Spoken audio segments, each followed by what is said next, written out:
राधा रमन लाल की जय। इस पार्ट में इस्कॉन मंदिर के जो दर्शन हैं और राधा वल्लभ जी के जो दर्शन हैं वो मैं आपके साथ शेयर करने वाली हूँ। और उसके बाद हमारी वापसी हुई थी। तो इस्कॉन मंदिर के जो दर्शन हैं वो सुबह हुए थे और राधा वल्लभ जी के जो दर्शन हैं वो शाम को हुए थे।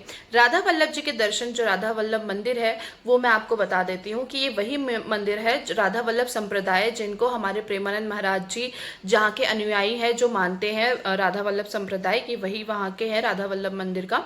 और राधा वल्लभ मंदिर का कुछ मैं एक स्टोरी बता देती हूँ, बहुत शॉर्ट में स्टोरी बता देती हूँ, क्योंकि बहुत लोगों को नहीं पता है। बांके बिहारी जी के बारे में पता होगा, राधा रमन जी के बारे में पता होगा, बट राधा वल्लभ जी के बारे में बहुत लोगों को पता होगा, बट बहुत लोगों को नहीं पता होगा। बहुत शॉर्ट स्टोरी बताती हूँ जो मुझे पता है। तो कहा जाता है कि जो राधा वल्लभ जी हैं, जो उनका विग्रह है, वह साक्षात हमारे शिव जी के हृदय से प्रकट हुए थे। एक बहुत बड़े ब्राह्मण थे, अभी मुझे उनका नाम याद था, अभी जस्ट मैं भूल गई हूँ। तो वो हमारे जो शिव जी हैं उनके लिए बहुत तप कर रहे थे। और शिव जी प्रसन्न होके, उनकी उपासना, उनके तप से प्रसन्न होके जब प्रकट हुए तो उन्होंने कहा कि मांगो, क्या मांगना चाहते हो, किस चीज के लिए आप तप कर रहे हो, तपस्या कर रहे हो। तो उन्होंने कहा, ब्राह्मण ने कहा कि बस मुझे आपके दर्शन करने थे और दर्शन मिल गया, मुझे सब कुछ मिल गया है, अब मुझे कुछ भी नहीं चाहिए। लेकिन फिर भी शिव जी ने आग्रह किया कि नहीं, आप कुछ मांगो मुझसे, मैं आप पर बहुत प्रसन्न हूँ। तो उन्होंने कहा कि ठीक है, आपको आपकी जो सबसे ज़्यादा पसंदीदा जो भी आपकी चीज़ है, जो आपके लिए सबसे ज़्यादा प्रिय है, वो आप मुझे दे दो। तो शिवजी ने तब अपने हृदय से प्रकट किए, ये राधा वल्लभ जी के जो विग्रह हैं, राधा वल्लभ जी को प्रकट किए और उन्होंने उनको दे दिया।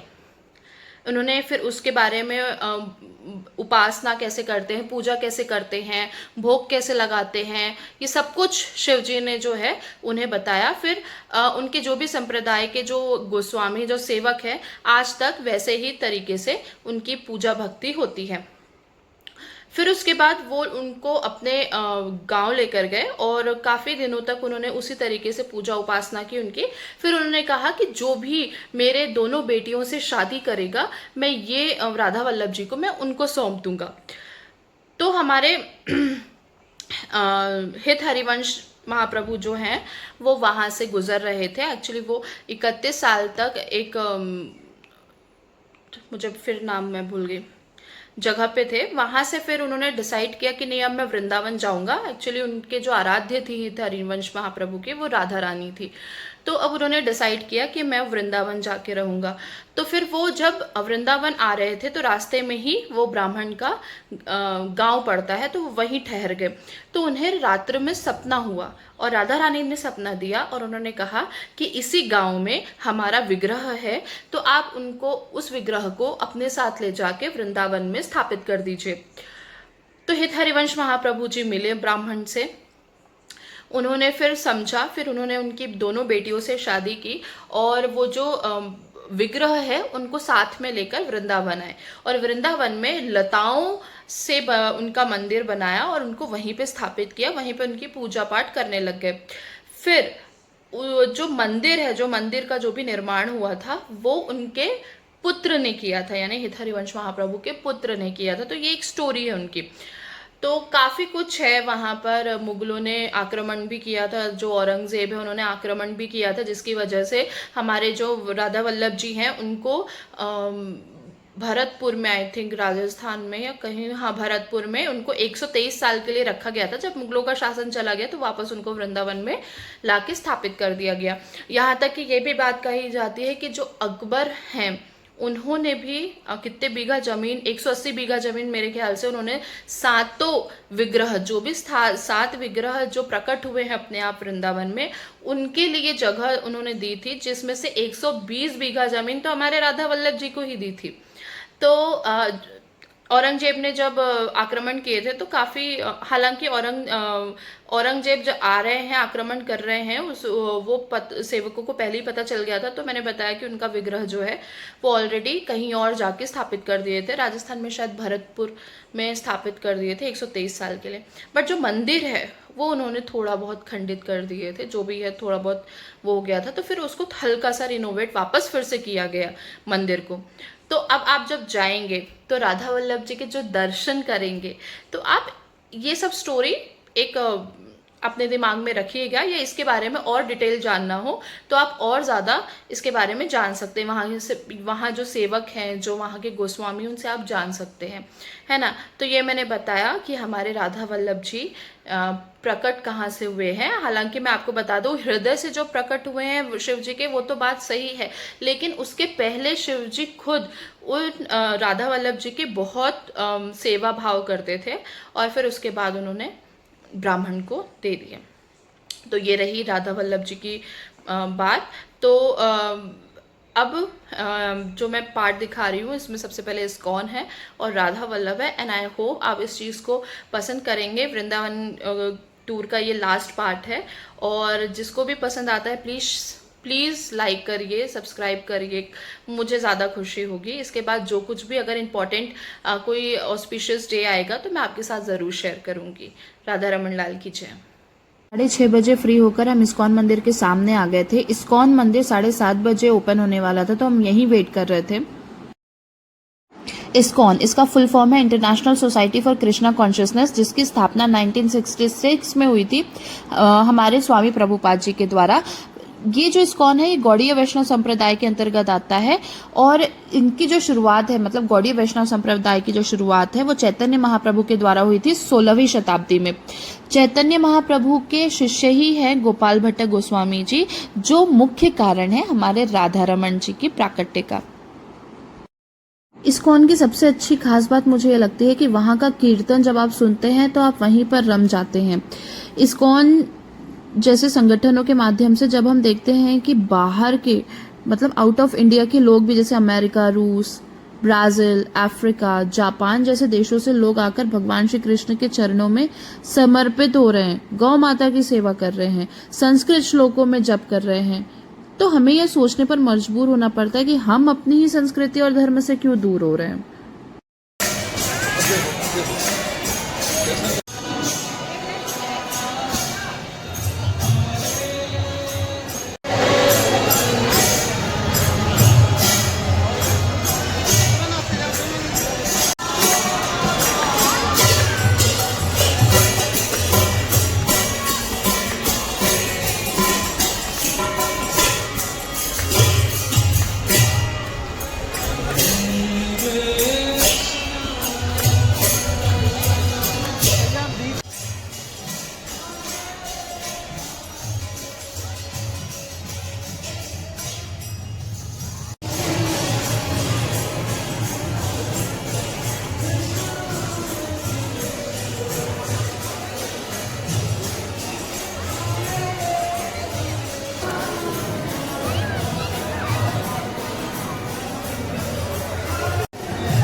गर्मी काफ़ी ज़्यादा थी, और गर्मी की वजह से हम लोग राधा वल्लभ जी के दर्शन सुबह नहीं कर पाए थे। तो शाम में मैं अकेले ही राधा वल्लभ जी के दर्शन करने के लिए निकल गई थी, क्योंकि राध्या की हालत उस समय नहीं थी बाहर ले जाने लायक, तो उनके पास पुनीत थे। मैं अकेले ही निकल पड़ी थी राधा वल्लभ जी के दर्शन करने के लिए। मैंने कहा इस बार तो मैं उनके दर्शन पक्का करूंगी, क्योंकि कहा जाता है कि राधा वल्लभ दर्शन दुर्लभ, और ये बात सही है। मैं इतने बार वृंदावन आ चुकी हूँ, मतलब 3-4 बार आ चुकी हूँ, उनके दर्शन मुझे कभी नहीं हुए राधा वल्लभ जी के। इस बार मैं फाइनली राधा वल्लभ जी के दर्शन के लिए जा रही हूँ, और ये उनका पीछे का द्वार है, यहाँ से मैं जा रही हूँ। जैसे जैसे मैं सीढ़ियाँ चढ़ रही थी तो मुझे प्रेमानंद महाराज जी याद आ गए, और मेरा मन में बस यही चल रहा था उस समय कि एक बार अगर उनके भी दर्शन हो जाते ना तो कंप्लीट फील होता। जय श्री राधा वल्लभ लाल जी महाराज की जय। जय श्री राधे, जय श्री श्याम, जय श्री वृंदावन।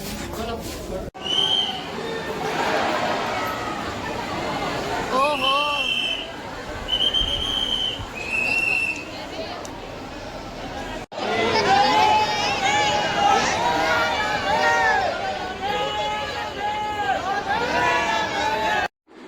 ये जो राधा वल्लभ संप्रदाय है ये हमारे श्री हित हरिवंश महाप्रभु द्वारा 1535 में स्टार्ट हुआ था और जो मंदिर का निर्माण है वो 1585 में निर्माण किया गया है, मतलब 16वीं शताब्दी में निर्माण किया गया है। ये सबसे पुराना वृंदावन का मंदिर है, मैं आपको बता दूं। बांके बिहारी राधा रमन जी से भी पुराना ये हमारा प्राचीन मंदिर है वृंदावन में। राधा वल्लभ, राधा मतलब हमारी साक्षात राधा रानी और वल्लभ मतलब हमारे श्री कृष्ण। तो यहाँ पे सबसे ज्यादा इंपॉर्टेंस जो है वो हमारी प्रिय राधा रानी को दिया गया है और जो हमारे कृष्ण है वो उनके बिलव्ड के रूप में यहाँ पर हैं। और हो भी क्यों ना, क्योंकि राधा रानी जो है हमारे ठाकुर की भी ठकुरानी है। जी हाँ, हमारे जो कृष्ण है उनकी भी ठकुरानी है राधा रानी। इसीलिए तो प्रेमानंद महाराज जी कहते हैं कि जहां राधा रानी है वहीं कृष्ण स्थिर है। तो अगले दिन मॉर्निंग 6:30 बजे हम लोग वृंदावन को अलविदा कहते हुए मथुरा स्टेशन की तरफ निकल पड़े थे। वापस से हमारी गौ माता जो है, हमारे ये वृंदावन के जो नटखट बंदर हैं, इनके आखिरी दर्शन करते हुए हम लोग मथुरा की तरफ निकल गए थे।